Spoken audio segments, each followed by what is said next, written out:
Our next inductee also fits the bill.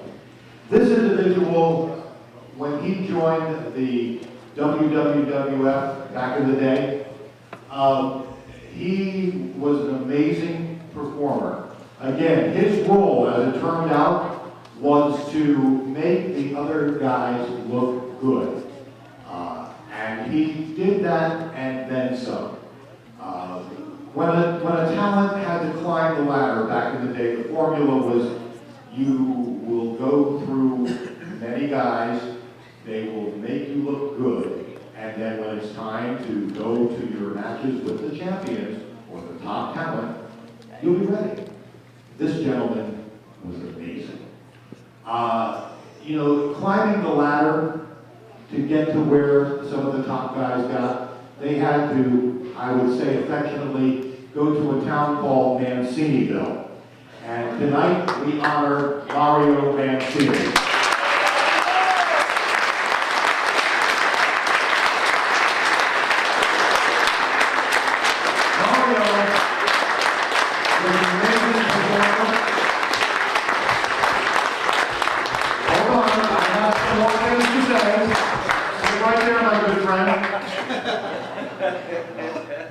Tonight, Mario gets honored, and again, it was Manciniville. It was a stop on the way to where they had to go, okay? But when you visited Manciniville, you knew you were there. You didn't really spend very much time there, but if you were able to leave the town, you knew that you were in a battle. This man always left it in the ring, night after night.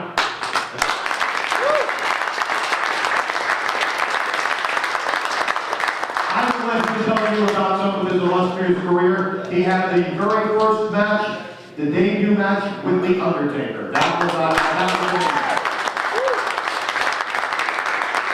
and as I said, as the ladder, you climb the ladder, the step that you did when you faced Mario Mancini never changed. It was solid gold.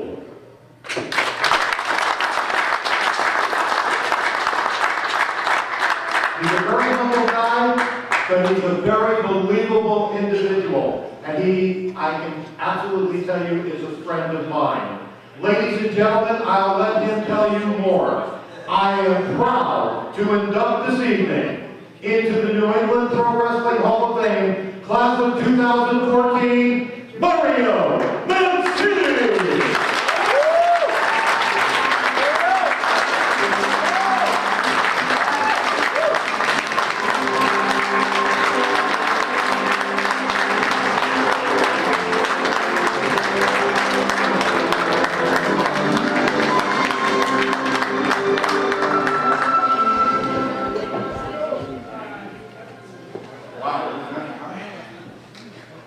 You know, I really enjoyed listening to all the other inductees that broke into the business in '94 and '96, '97, because I know they were sitting on their living room floor watching King Kong Bundy bash my brains in 1985.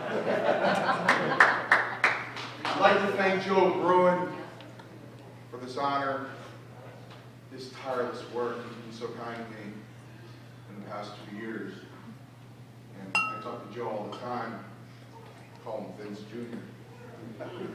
And I asked Joe if he was going to have a building one day for his hall. And he said, yeah, I intend that eventually. So Joe Crowne.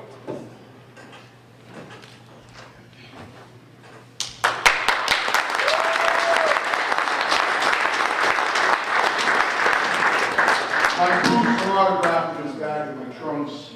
If anybody wants me to work, I can't. I don't have any boots. These are yours, and hopefully one day you'll have your boots.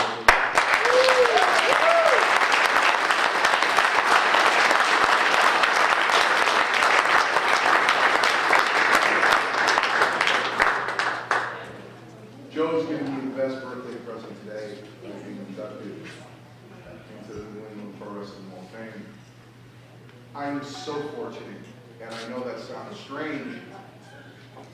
If you look at YouTube or the WWE Network or WWE Online. Says, how can this guy feel like he's so fortunate? A lot of reasons. You have to realize the minute detail. I was announced by Howard Finkel. Howard Finkel announced my name all the time. He's the greatest announcer in history.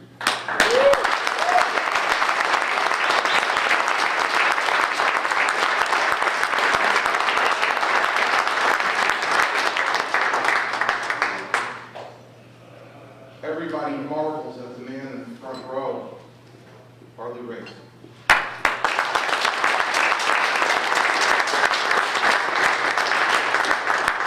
So do I. I wrestle Harley. Wow. That's incredible. I wrestle Terry Funk. I wrestle Ric Flair. You ever win? I won once. If you want me to tell you the truth in front of the New England Pro Wrestling Hall of Fame, I went over once in my career, and that was in the New Haven Coliseum. It was actually September 11th, 1986.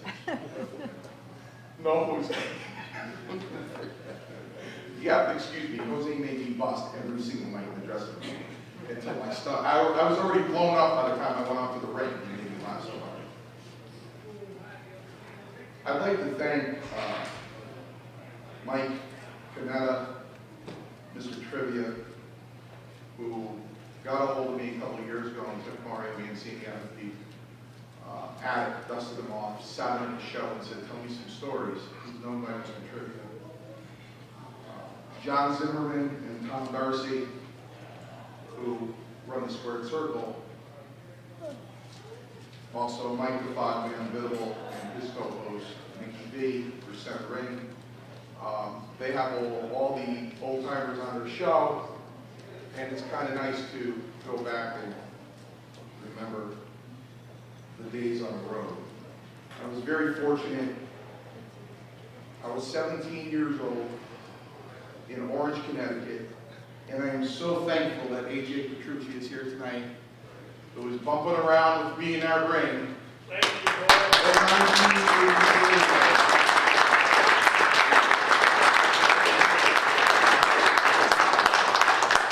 AJ Petrucci, Dave Barbie, and Seth Cohen were big brothers to me. Driving to Hamilton, Ontario in a snowstorm, driving 19 hours to St. Louis. We were looking for plane tickets, right, AJ? George Scott said, drive. And I worked with Kamala that night, got my 50 bucks, and we drove home for 19 hours after that. You did see the arch, though. Yeah, we did see the arch. You know, people were mentioning Bruno Sammartino tonight, and he's the reason why I became a professional wrestler. I wanted to be the next Bruno Sammartino. Didn't exactly work out that way. But he inspired me to be a wrestler. I know my brother Ralph is looking down at me, smiling. He's 13 years older than I am, and I was 5 years old and he was 18. He was in one corner of the kitchen and I was in the other corner, and I was Stan Hansen and he was Bruno. And he always went over on me too with either a backbreaker or a bear hug when I was 5 years old. I like to thank my other brother Bob, who went to Tony Altomar at Pastoral's Quest and slammed down $2,500 and said, you better not kill my brother. Without those two brothers in my life, Mario Mancini would have never been born. You know, you might look at YouTube and you might look at the WWE Network and you might look at my matches and kind of wince and go, had to hurt. It did. Believe me, it did. But I had the privilege, you know, when I got out of wrestling, I said, gee, that didn't go as well as I wanted it to. But then one day it hit me, and Howard's right.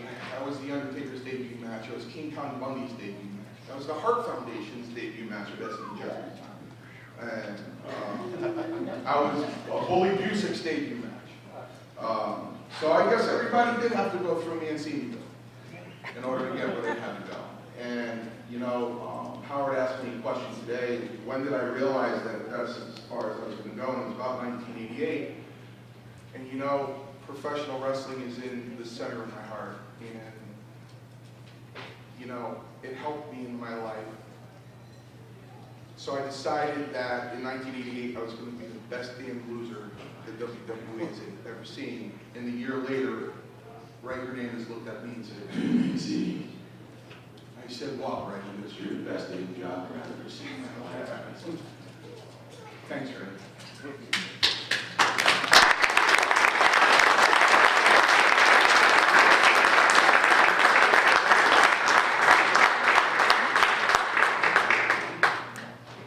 But the fans don't understand, or the brotherhood understands, the fraternity of professional wrestlers understand, is that professional wrestling doesn't only get you through professional wrestling, it gets you through life. It got me through law school, it got me through bar exam. Every challenge that I had in my life, I just imagined myself lacing my boots and walking into the ring. And it got me through. You cannot walk into Walter Kowalski with unbelievable agility he was, or Tony Altomar's wrestling school, or Stu Hart's wrestling school, and say, "I think I'm going to give this a try." It's got to be everything that you are, every day of your life, day in and day out. And it's a marriage. I really appreciate the award. The people that mean the most to me are here tonight. My family, my daughters, my stepchildren, my wife. When you look at Mario Mancini, you don't feel that. Don't say, "Wow, that guy could beat," because I've been knocked down a few times in my life. And I've seen things that I never wanted to see. And I've experienced pain and disappointment. But in the spirit of Mario Mancini, you know this, remember this, I will always get back up.